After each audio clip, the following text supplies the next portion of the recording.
Well, hello there, and thank you for joining me for the latest edition of Telile 24/7. I'm your host, Adam Cook.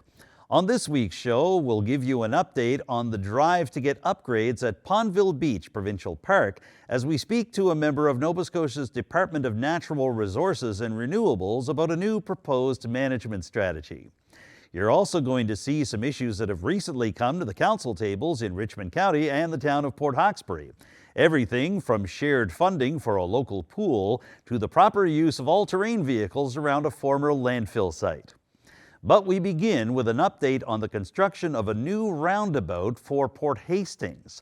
It's been in the works since 2021, although only minimal construction has taken place over the past couple of years. Well, we have an update from Nova Scotia's Department of Public Works and some reaction from a local municipal leader about where the roundabout project is going. First of all, here's an official statement given to us just before Christmas by a member of the Nova Scotia Department of Public Works communications team. The following statement was provided to Telile Community Television by Gary Andrea, Communications Officer with Nova Scotia's Department of Public Works. The statement from Gary Andrea begins, "Design work is continuing on the Port Hastings Roundabout that will allow for construction to begin next summer. A rock anchoring project was completed earlier this year to secure the existing rock face near the Canso Causeway and create additional space for the Highway 104 westbound traffic holding lane. The design work that is in the final stages will also help to improve the flow of traffic from Trunk 4 to Trunk 19 during the construction phase and when closures of the Canso Causeway swing bridge are required. There are utility poles and water lines that will need to be relocated before the construction begins. The department expects to issue a tender in the new year for construction of the roundabout with a completion date by the fall of 2025. The preceding statement was made by Gary Andrea, Communications Officer with the Nova Scotia Department of Public Works. So now you've heard from the province, let's hear from a local municipal leader about the construction of the Port Hastings Roundabout. I spoke to Port Hawkesbury Mayor Brenda Chisholm-Beaton about all of this just after the latest regular council meeting at the Port Hawkesbury Civic Centre. Not only does she have some thoughts about the construction timeline for the roundabout project, but she's also wondering if it could stimulate renewed interest in a gateway project surrounding the Canso Causeway and the Port Hastings area as a whole. Let's hear from Mayor Brenda Chisholm-Beaton right now. Way back, I believe it was maybe in 2022 when we were privy to some original draft designs for the new rotary or roundabout. I guess roundabout is a better descriptor of the designs at that time. I understand and have not seen or received a formal presentation from Nova Scotia Public Works at this point in time in terms of the new design.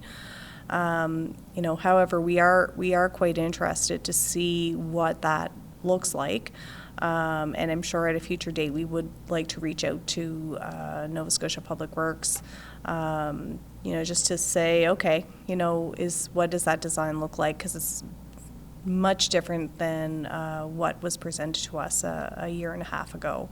In the meantime, Port Hawkesbury's mayor is also hopeful that the attention to the new transportation link in Port Hastings could provide some renewed activity for the Strait of Canso Causeway Gateway strategy. It was initially launched 4 years ago by the town of Port Hawkesbury and the Cape Breton Partnership. The strategy is designed to put the causeway on the same footing as Cape Breton's 3 other entrance-exit points, specifically the Marine Atlantic Ferry Terminal in North Sydney, the Douglas A. McCurdy Airport in Sydney, and the Alan J. McEachern Regional Airport in Port Hastings. What I'm really interested in is the gateway to Cape Breton. And is that still a project that could be considered in partnership with both the province and the federal government? We know our island is on the global stage as an island destination. We have a world-class product here in Cape Breton Unama'ki, and I think that welcome should reflect that world-class product. So I would hope that that new design would be done in conjunction and collaboration with a gateway refresh, and hopefully there's lots of input that can be put into that gateway project from all across the island, all 5 First Nation communities, all 5 municipalities, because at the end of the day, we all want to see ourselves in that welcome at that gateway. However, just because Mayor Chisholm-Beaton is looking for more attention for the Strait of Canso Causeway Gateway strategy, she feels that doesn't mean that the strategy has been sitting and collecting dust for the past 4 years. We have made some progress. Most certainly, there was definitely agreement that this was an important island-wide opportunity, and certainly lots of buy-in in terms of what a potential project could look like. The ball has continued to be moved along in conjunction with the Cape Breton Partnership. I don't have an update to offer at this point in time, but I would be interested to see, I guess, where that collaborative piece could come into play with the new rotary design. And how can you marry those 2 projects in a way that makes sense so that we have a bigger, broader project that we could leverage off of that work that's going to occur with the new roundabout. If you've been watching Telile 24/7 regularly, you may know that Richmond County and the town of Port Hawkesbury have been hoping to have a joint council meeting for some time now. Well, there's been a renewed call for joint meetings between the town and not only Richmond County, but also Inverness County. But it has to do with a specific funding arrangement for the Strait Area Pool located at the SAERC High School site. Town Councillor Jason O'Coin wants to have firmer commitments from Richmond and Inverness concerning their funding share of the pool. Let's take you now to the latest regular council meeting at the Port Hawkesbury Civic Centre and hear Councillor O'Coin outline his concerns about pool funding and sustainability. So a while back now we've been asking for joint meetings with Inverness County Council and with Richmond County Council. One of the topics that's been lingering and really making me want to push for these meetings is the SAERC pool. Our staff 2 years ago went and presented to Inverness County Council, showing the usage and asking for some funding towards the pool with not much response. So we had asked for a meeting with Richmond County. We sent an agenda. They wouldn't approve the agenda because the pool was on the agenda at the time. We're coming up to budget time again in the near future. So I asked either staff or the mayor, and I asked council for the support to try to get these meetings set up before budget talk, because the pool is a big part of our budget, and I think it's important that we try to deal with this before then. Speaking to Telile 24/7 shortly after the January 9th regular council meeting in Port Hawkesbury, Mayor Brenda Chisholm-Beaton noted that Richmond County and Port Hawkesbury had hoped to have a joint meeting of council this past spring, but conflicting schedules wound up scuttling that potential date. However, she remains hopeful that the 2 sides can get together in the coming weeks. It was just more of a, well, let's reschedule, let's put our heads together and make sure that we have an agenda formulated that everybody has some comfort level with. So that's what I'm hoping will be achieved with the Deputy Mayor and I being able to have a sit down with the Deputy Warden and Warden of both municipalities and the CAOs. And just see what what can we come up with, and are they still? In my mind, I feel like there was interest when we first connected with them back in 2023. It's a brand new year, so it's time to circle back and hopefully set a date that we can get all of our councils together to have some conversations about the future. In the meantime, Councillor Aucoin is hoping Mayor Brenda Chisholm-Beaton and Deputy Mayor Mark McIver move quickly in meeting with Richmond officials and those in Inverness County to nail down dates for joint council meetings in the upcoming days. The county's funding for the Strait Area Pool located at the SAERC High School site continues to motivate Aucoin to get these joint meetings set up quickly. If we do put a motion, we can put a timeline, and at least then the other two municipalities know that, you know, they're serious, they want to meet with us. If we don't meet with them, what will be, will be. Yeah. I don't want us to waste, maybe waste isn't the right word, but I don't want our staff spending any more time traveling, presenting to anybody on these topics. I think now it's time for the elected officials to sit at the table with each other and talk them out. Like Deputy Mayor kind of suggested, I think that our council should get together, whether it's via email or whatever the case may be, before we set a meeting date, or try to give them an agenda. While she didn't address the pool situation directly, Mayor Chisholm-Beaton is optimistic that joint meetings between Port Hawkesbury and the counties of Richmond and Inverness can bear fruit. Back in 2023, I want to say maybe a month or so after we established our budget as a town of Port Hawkesbury Council, we did want to connect with our two closest neighbors who we share a lot of common files with, a lot of synergies with, lots of opportunities that we can collaborate on, but also lots of historical files we've shared for a long time. Is there a way to improve, the services that we provide to the citizens that live in all three of municipalities. So of course, that was done in the spirit of knowing that there are lots of opportunities, maybe lots of issues that we can come to the table, to again, seek out future growth and improvement and for quality of life of the citizens we all represent.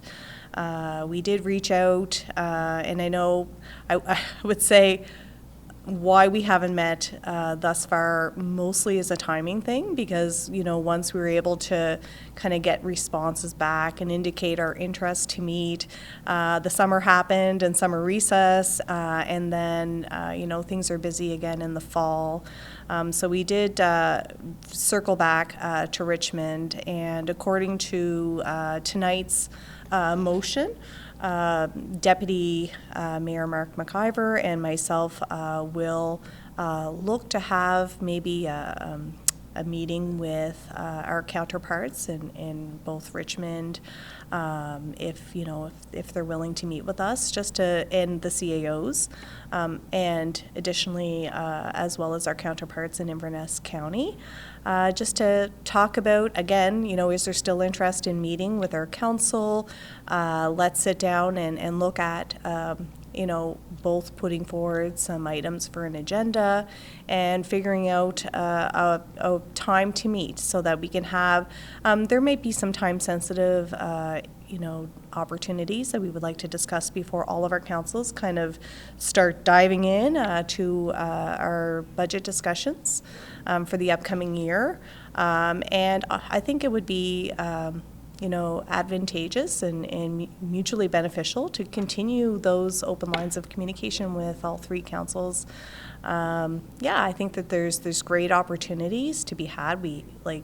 I honestly feel like the wonderful interconnectivity on multiple files with Richmond County, for example, and historically, we share such great synergies with Inverness as well. I just see good things happening if we are able to get together as councils and talk elected to elected. I understand staff are, certainly keep in pretty close contact and communications, but I think it's time that we get our elected together just to have some conversations about, what are some things we can move forward and do better together. Let's take you now from the Strait Area Pool to another popular local swimming area, Pondville Beach Provincial Park. In late November, you might recall that a new proposed management strategy for the park and the beach was posted on the website of Nova Scotia's Department of Natural Resources and Renewables, otherwise known as parksnovascotia.ca. That management strategy is still on the website, and it's available for public comment to take place before the end of January. So to talk a little more about all of this, I decided to speak with the Parks Protection Officer for the Nova Scotia DNRR. Here's my conversation with Sandra Fraser about the future of Pondville Beach Provincial Park. And now joining us to talk some more about the new draft management document that's been released concerning Pondville Beach Provincial Park, we are pleased to welcome the Department of Natural Resources and Renewables Park Protection Officer. She is Sandra Fraser. Sandra, thank you for joining me today on Telile 24/7. Thank you for having me. Well, it's a pleasure to have you, and our viewers will be interested to know as well that you were on the ground last June in the Rocky Bay Irish Hall for the discussion that took place, the engagement session that DNRR held with local residents concerning the Pondville upgrades and what's been requested by the community and what the department plans to do. What kind of sense did you get from being there that night, and how integral was that particular engagement session in the document that's just been made public now? Basically, how did we get from here to there? Right now we have our proposed management statement out for Pondville Beach Provincial Park. And as a part of that planning process to help develop the plan, we had that community engagement session back in June, and that really helped to gather input from area residents that were in attendance. It was very well attended meeting. We were very pleased with the turnout that we had there. What did you feel about the level of discussion and the level of community engagement? I mean, we saw that people broke off into smaller groups and they were able to discuss their ideas and their desires for the park and for the beach within these groups. What did you feel overall about just the general discussion that happened that night in Rocky Bay? Yeah, there was a lot of enthusiasm in the room and passion for the beach, and hearing from folks that have visited the beach for their whole lifetime, and the memories that were made there really, brings it to life and helps DNR better understand how people are using the park and what they value about it and why it's so important to them. All right, well, let's go from there to the document that's now available for public viewing, and it's available for the public to comment on either by email or in letters sent to the department until January the 31st. Can you give me a sense on some of the biggest issues that you and your colleagues at DNRR wanted to tackle in terms of putting this draft management plan together? We'll be getting into a few of them in detail, but can you give me a sense on what the key priorities were for you and your department in putting this proposal together? I think what we're seeing at Pondville, just in recent years, some storm damage. And so the sand and the beach is moving closer to shore, and that's impacting some of the park infrastructure there. That's in the current parking lot, like the washrooms and change houses. So that's certainly one of the top concerns, is addressing that movement of the beach and making sure there can still be a recreational experience there for people. Now, in this regard, one of the key recommendations at this particular stage is the idea of moving the infrastructure you just described, the washrooms and the change houses, to a different portion of Pondville, specifically to the intersection of Gibbs Lane and North Pondville Road.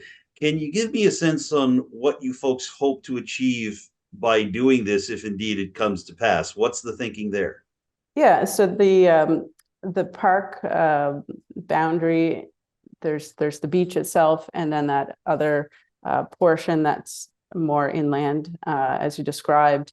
So that's an option that we're proposing is relocating the main basic infrastructure of the park to that location so that it's more sustainable for years to come as we're seeing this impact of the sand and the storm damage at the current location. Yes, we've certainly seen that. It's interesting that the report that's been posted now on the DNRR website includes some images of seaweed being thrown pretty much halfway across the main roadway heading into the beach because of how powerful the storm surge has been, for sure.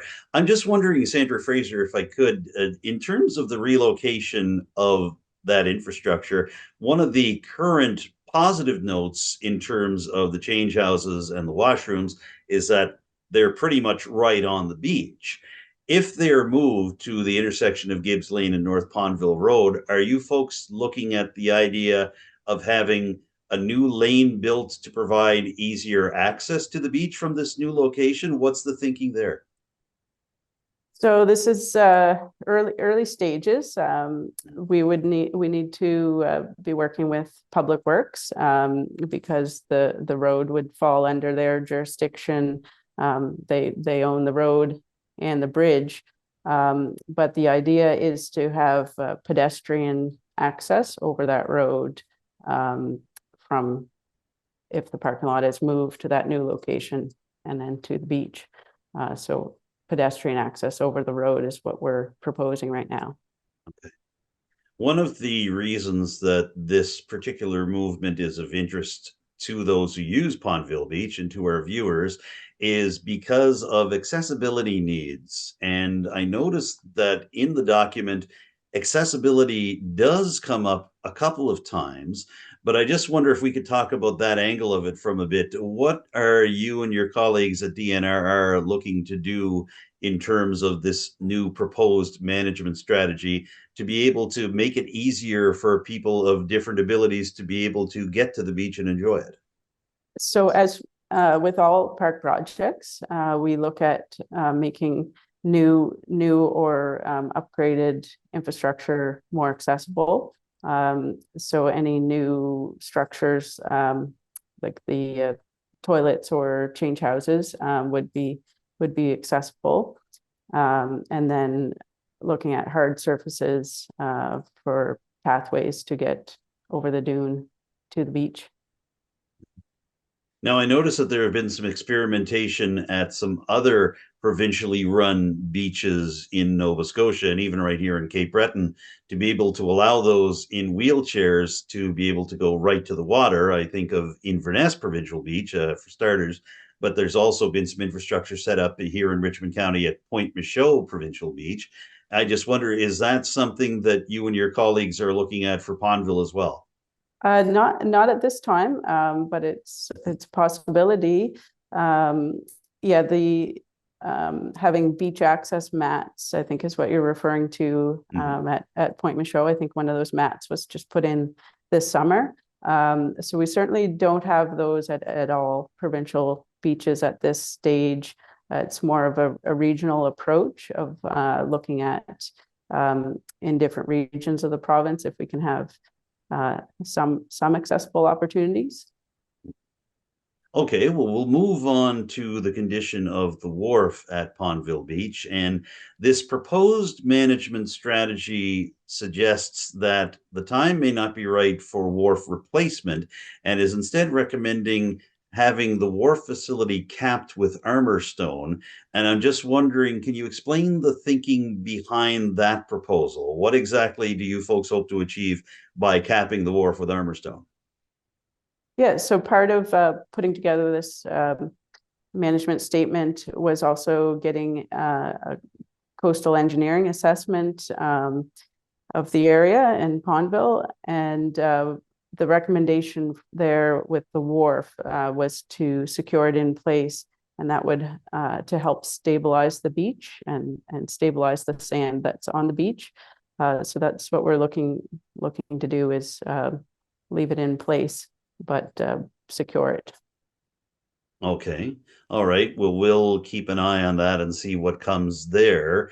And I wanted to ask you about the idea that this is very much a living document right now. This management strategy is a proposal. There's no specific funding or timeline set aside just yet, but people have an opportunity to be a part of creating the final document.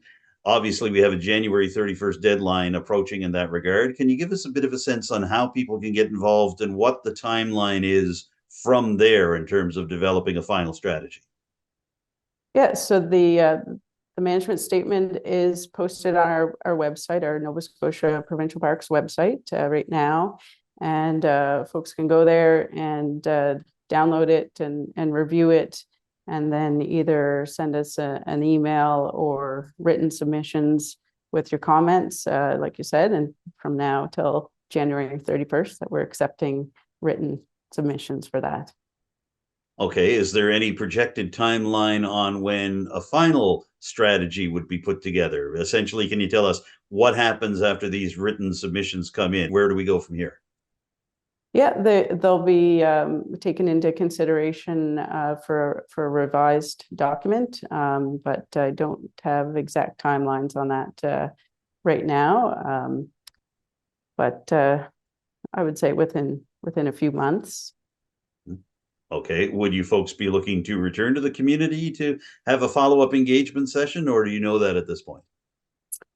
At this point, we don't have a plan for an in-person session in the community. I think it would just be notification when the revised plan is available. So we would just let folks know that it's done.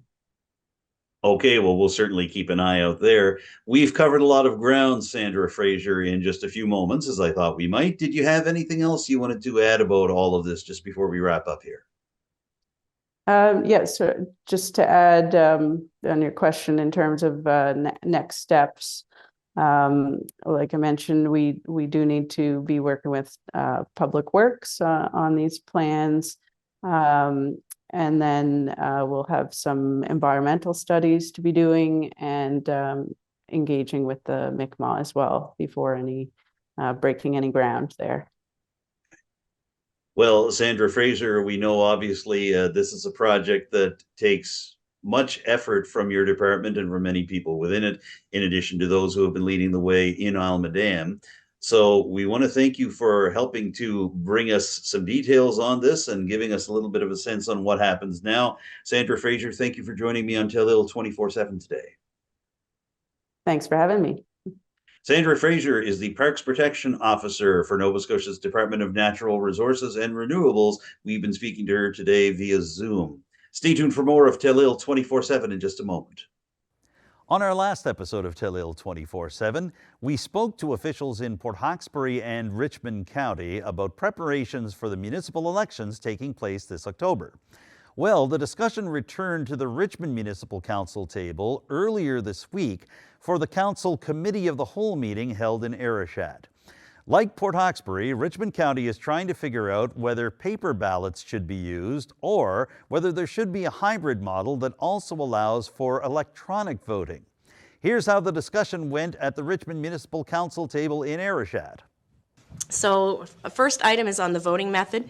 We do have several options ahead of us. I believe the last election was paper ballot only. There are also options for hybrid, both electronic and paper ballots, and then electric only. So those are our three options ahead of us, and I'd open that for discussion from council to see if you have an opinion on whether or not we should be doing paper, hybrid, or electronic only.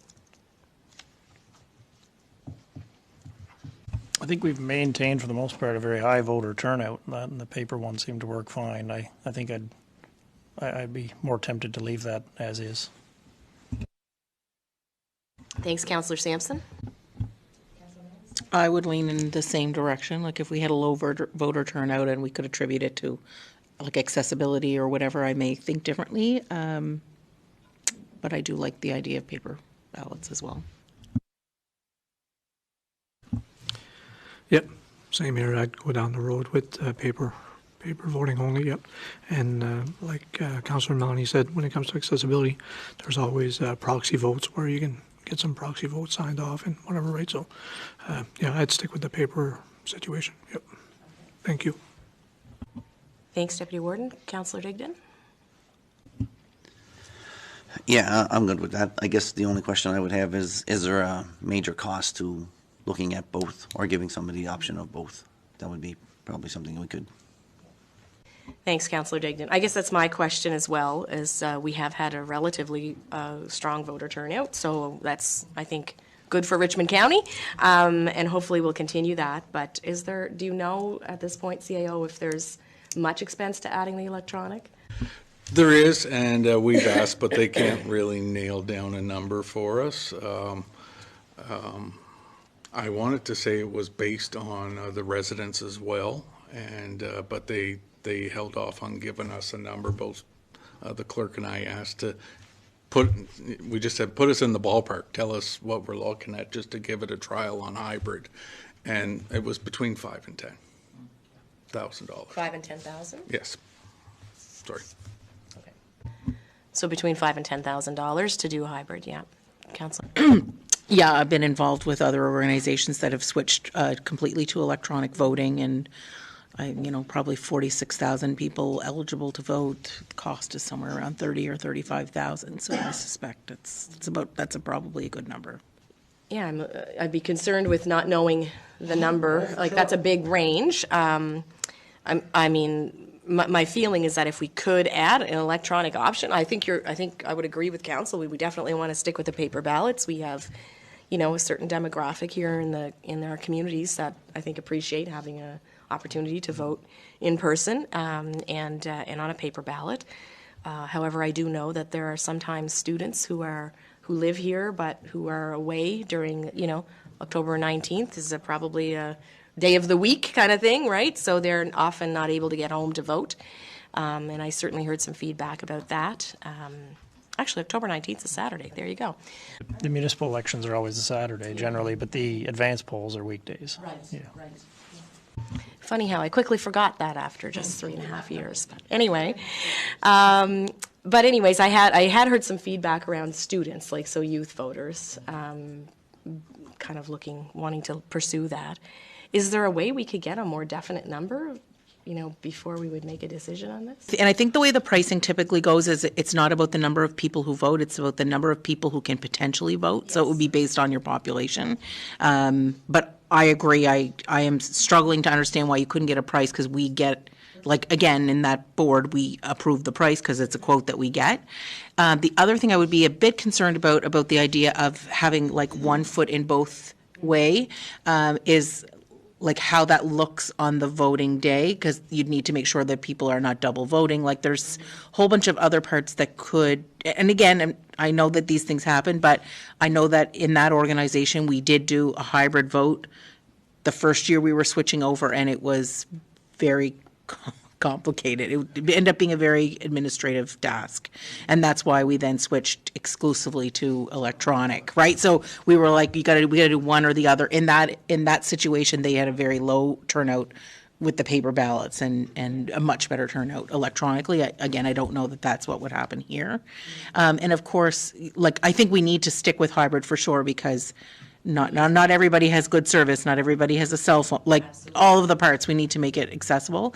And I do hear you with students, but to Councillor Sampson's point, we do have the proxies that can be done, and that paperwork is available long in advance, and so usually you can make that.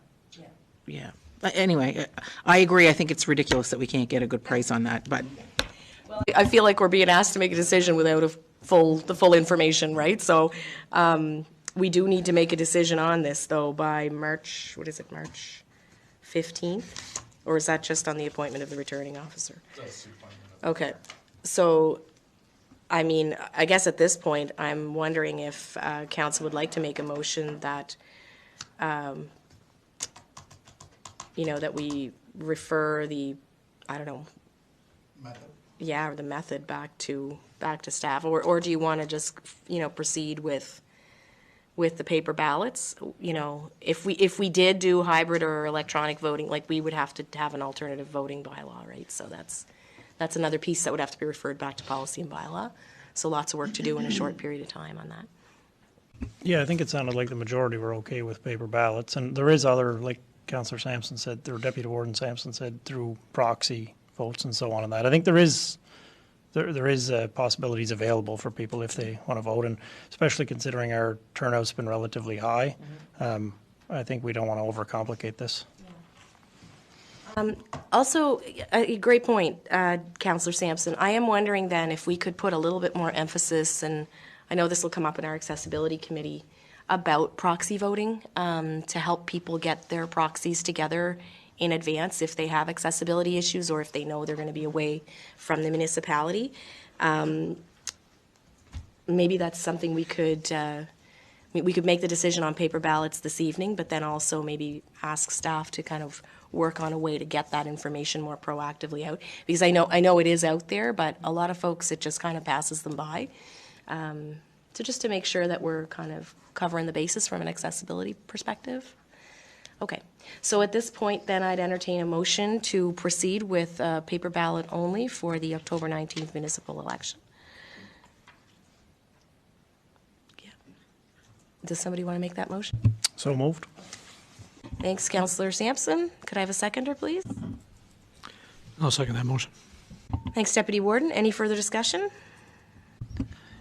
Yeah, Madam Warden, I just think, I understand that the paper voting is fine. It'd be nice to look into the hybrid. I mean, you gotta understand, we do have the seniors, but I think if you actually look at the numbers, we have a lot of young people that don't show up at our voters, and I think we're missing them at the polls, and honestly, the new age is electronic, so I think it would be worth our while to at least take a look or a little dive into the system. Maybe it's not as complicated as we think at this day and age. That's just, it wouldn't hurt to take the look.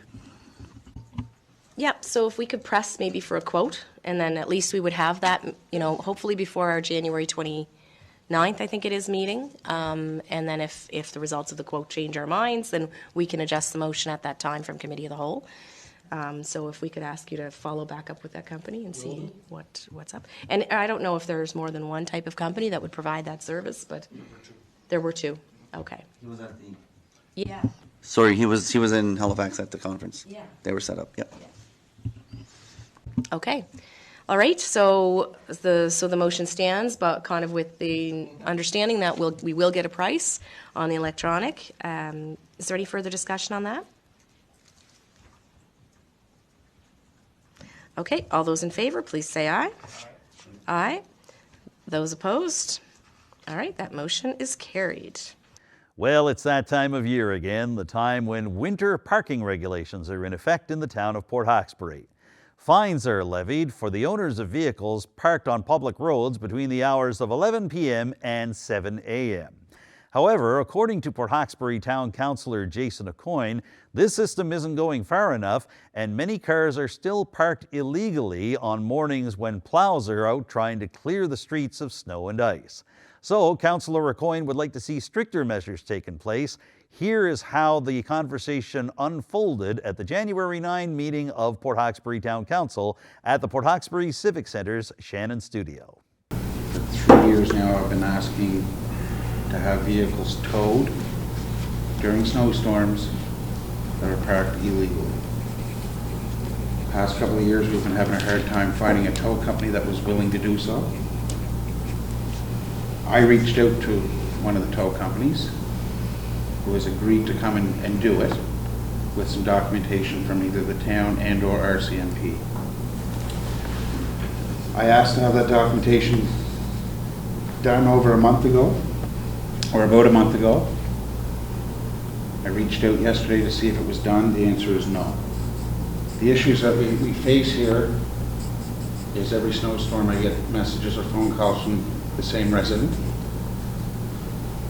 Then I go out in the morning and I drive around town and I can count no less than 12 cars parked illegally, and you see where our plows went around them. Now there's a bank which is going to become ice on the road by the end of the day. Later on that day, once these vehicles move, and it might be 2 or 3 times by the time Public Works is out and everybody's gone, they're back to clean that up. In a big snow event, we're looking at the safety of our operators, with parked vehicles as snowbanks go around them, potentially hitting these vehicles, which will become a financial burden on the town of Port Hawkesbury. There's been no repercussions. We've gone and give warnings, we've given tickets to say you need to move your vehicles.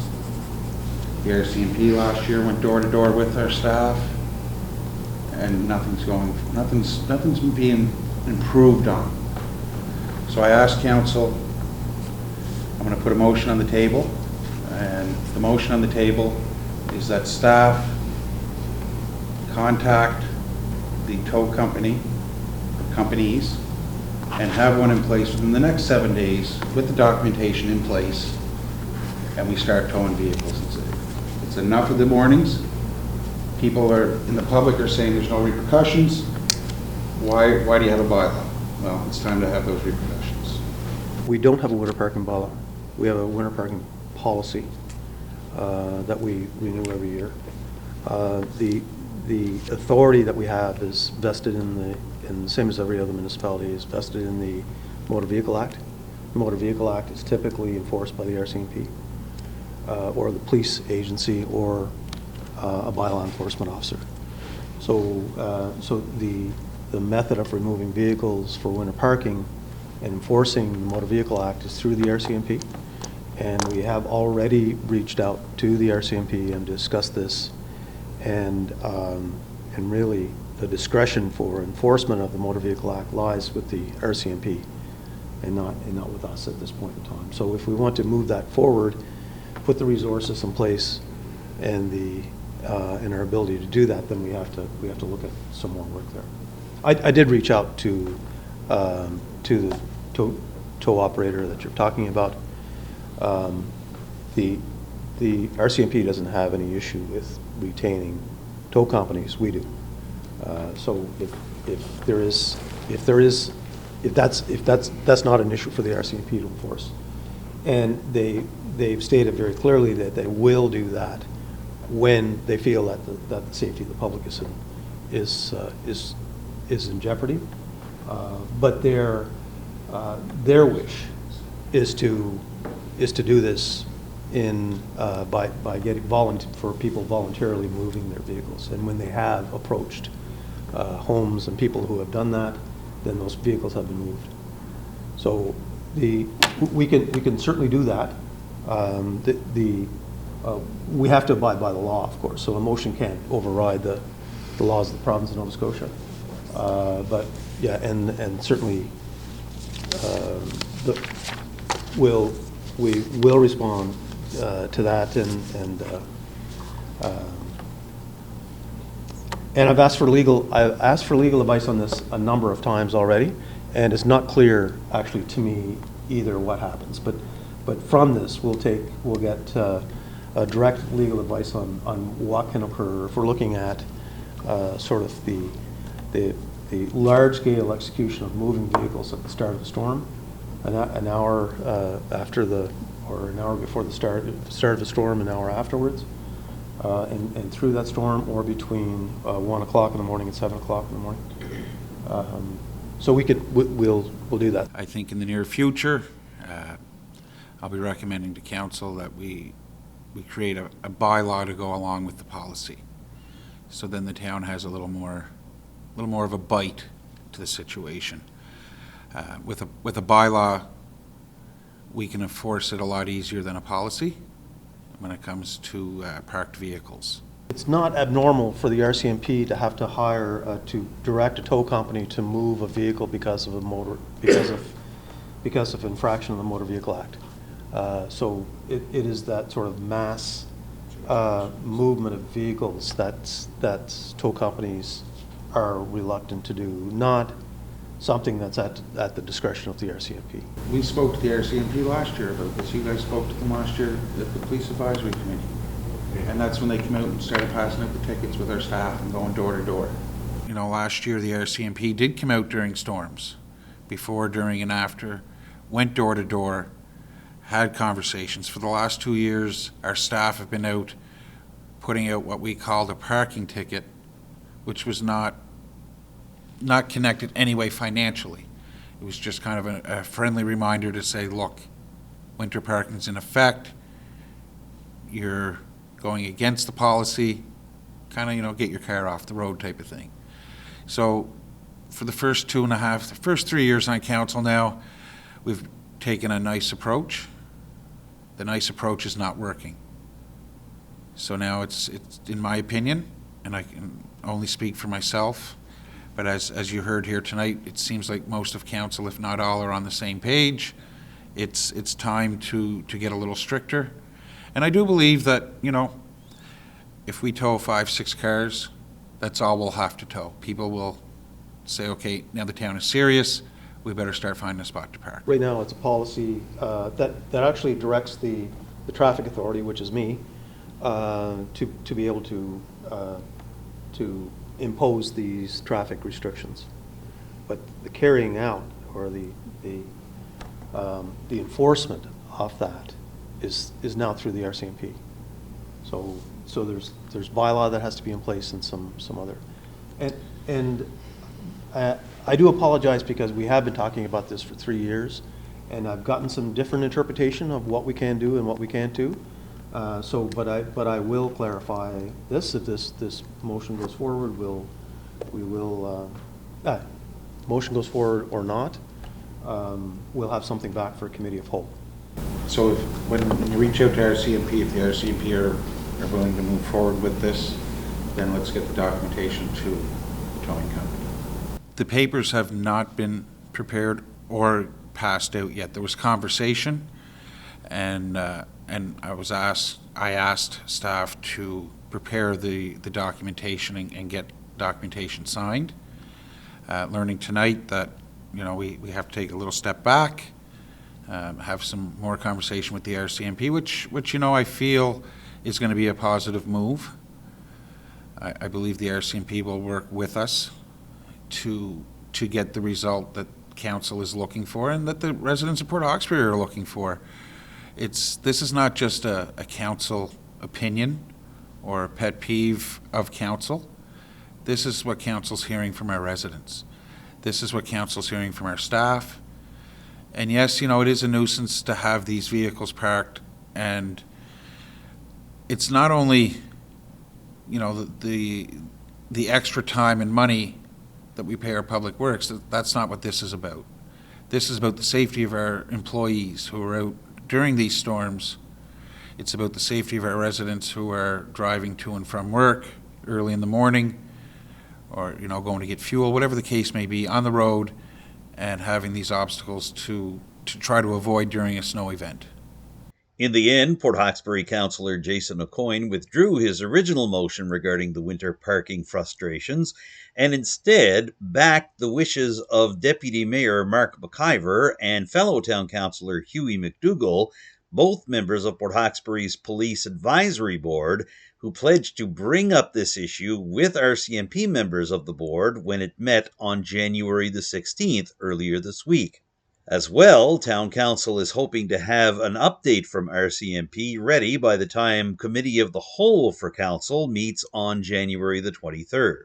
So Councillor McDougall and Deputy Mayor McIver will address this again there. As spoken tonight, our CAO will contact the RCMP as well and come back with an update on the 23rd at Committee of Whole. My hopes are by the 23rd, we have something in place and a firmer action is taken forward. And now let's shift from winter parking in Port Hawkesbury to the use of all-terrain vehicles in Richmond County, specifically a request from a local ATV club to see if all-terrain vehicles could be used safely and legally around a former landfill site in the community of Lordways. Their request came to the council table in Arishat during the latest meeting of Richmond County's Committee of the Whole. Here to kick off the discussion is the municipal councillor for that area, District 5's Brent Sampson. So the background information here, since the capping of the former Lordways dump site has been completed, the Coastal ATV Group would like to request permission to cross along the outer band of the property so they can access the trail system that's already in place. I've included the email from the group with a map showing where they'd like permission to use, which is not crossing over the dump site itself, but rather along the outer edge. And if they were to have permission granted, it would allow the club to seek funding in order to fence off the area along that trail so as to avoid people from crossing the newly capped site. The outcome requested would be a letter of authority provided to the club so they can apply for funds to fence off one side of the trail in order to both maintain trail access as well as protect the investment the county has made. Concern is here, there's multiple accesses to the site at the moment, and if we leave it as it is, it'll probably get used by people, let's say, outside of the club, and thinking this might be proactive for us to look at a way to protect the investment for the county, but not only that, allow access to connect the trails and in keeping with our trail strategy. The big thing is for the club, they wouldn't be able to apply to ADVANS or anything like that for funding unless they had permission from the county. I don't have any questions for Councillor Sampson, but I guess I would just ask the Director of Public Works, like, if he has any thoughts, if you've seen this proposal or. We have had prior discussions. As Councillor Sampson mentioned, the concern would be for the newly capped disposal area. Operationally, that would be my concern. I can't speak to liability or other legal issues. That's probably something we would have to look into and report back to council, but certainly the capped area can't have traffic on it because that cap is meant to keep water from infiltrating into the former disposal area and creating leachate. My question would be, how would we, once a location is capped, whether it's there or any, you know what I mean? Like, I'm thinking of, there's a West Ayrshad as well, right? Like, how do you keep the traffic off of it to make sure that, you know what I mean?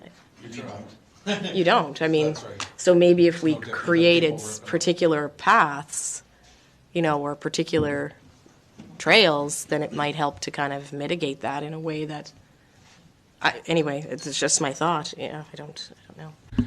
And if I may, Madam Chair, if we align the trail with the group, we may find efficiencies in leaving a tree buffer where you don't have to incur the cost of fencing as much. So if we can work with what's there, if there is, I think some of this area needs to be cut new. I think there's some trail in the area, but some needs to be cut. And if we can maintain a tree buffer, then that would eliminate some of the cost of fencing as well. There wouldn't be anything need to be cut with this proposal along the outer edge in particular kind of thing. And that's what they were hoping might be the easiest strategy. And part of the thing is, like I said before, if they were able to access funding, let's say from ADVANS, that might end up saving the county a ton of money by them accessing the funding and being able to fence it. So you can look at the map if you want, you see along the outer edge, yeah. Are we required to fence in areas once they've been capped in general? We aren't fencing in the area, but we are putting a gate on the driveway to prevent access. So in a manner of speaking, we do restrict access. Okay. And on the former sites, we do have barricades where there are ATV, or there were ATV trails traversing the site. But as was mentioned, it's generally people will find a way. All we do is try to barricade areas that look like they're being used in areas where people shouldn't be traveling. I can definitely see some benefit to this. I think we're kind of all in agreement on that. I am wondering, though, at this point, if we are to support an application, to do a letter of authority to support an application for funding, do we need to give staff some more time to work with the group, I guess is what I'm asking, to make sure that, that the route that they've established or that they're suggesting is the optimal one? Madam Chair, I'd ask for that time, just to refer it back to us for now, to work with the group and hammer out those details. Allow us to reach out to legal as well, just to make sure we're good on that front, and work with the group to try and find a solution and bring it back to you. And there you have it. That wraps up this week's edition of Telile 24/7. Thank you for tuning in, and a special thank you to my interview guests this week, Sandra Fraser, Brenda Chisholm-Beaton, and Jason O'Coin. If you have any thoughts about what you've seen this week on Telile 24/7, or you'd just like to make suggestions for a future episode of the show, I'd love to hear them. You can contact me directly. My phone number is 902-625-8863, and my email address is adamjrcook, cook with an E, @gmail.com. You can also contact Telile Community Television here in Arishat with your suggestions and your comments. The station phone number is 902-226-1928, and the best email address to use is telile@telile.tv. As always, you can follow Telile on social media. We're on X, formerly known as Twitter, and we're also on Facebook, Instagram, TikTok, and YouTube. Our Telile YouTube channel features every single episode of Telile 24/7, including this one, as well as individual segments and interviews from our shows. We offer the same service for our sister program Roundtable, and we also offer every single municipal council meeting that takes place in Richmond County. And you can also see on our Telile YouTube channel a lot of great new French language programming from the newest member of the Telile news team, Jacqueline Gerwar. For now, I'm Adam Cook. Thank you once again for joining me for this week's edition of Telile 24/7. I look forward to seeing you again next week with a brand new show. Bye for now.